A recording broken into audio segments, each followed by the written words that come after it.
the health and welfare and well-being of everyone around him, including loyal employees who are willing to allegedly commit crimes on his behalf. But I should also point out, Anderson, that this particular crime and the way it involves Trump with his hands on the very mechanism of destroying evidence that's been subpoenaed by the grand jury.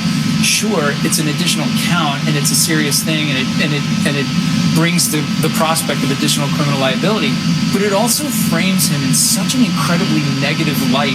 It raises the question of why would you go to these lengths? Why would you rope in all these other people to destroy evidence, other than the fact that it shows his guilty knowledge? He is destroying evidence. He's trying to keep evidence away from the grand jury because he knows he's done the wrong thing, and that can cover up.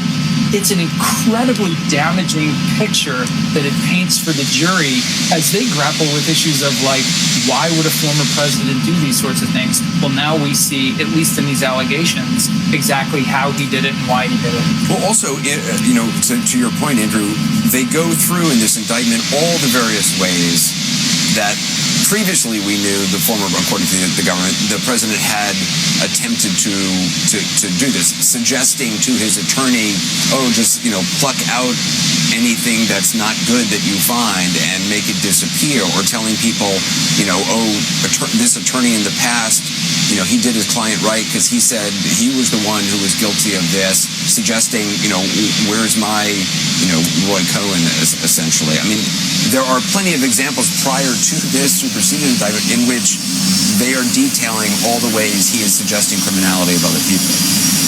No question, but those examples, he's a little bit more removed. Right. Destroying the tapes is so obvious. It's so obvious. He's no longer just sitting back and pulling the puppet strings or suggesting to his attorney, illegal things to do.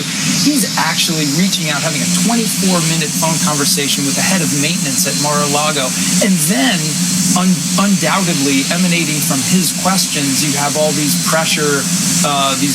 these pressure-filled suggestions of how is Carlos? Is he okay? Is he loyal? I mean, this is like right out of a really low-rent mob movie. Right. Yes, it's exactly what it is. That was my thought. It's incredibly upsetting. But when they say, is he okay? It's not, hey, how's his emotional well-being? It's, is he going to stand up guy? Is he going to stick by me no matter what? The scheme is incredibly unimpressive. I mean, as upsetting as it is, and it appears that they actually didn't delete the footage. So it was just an attempt to do something in a very sort of sloppy way.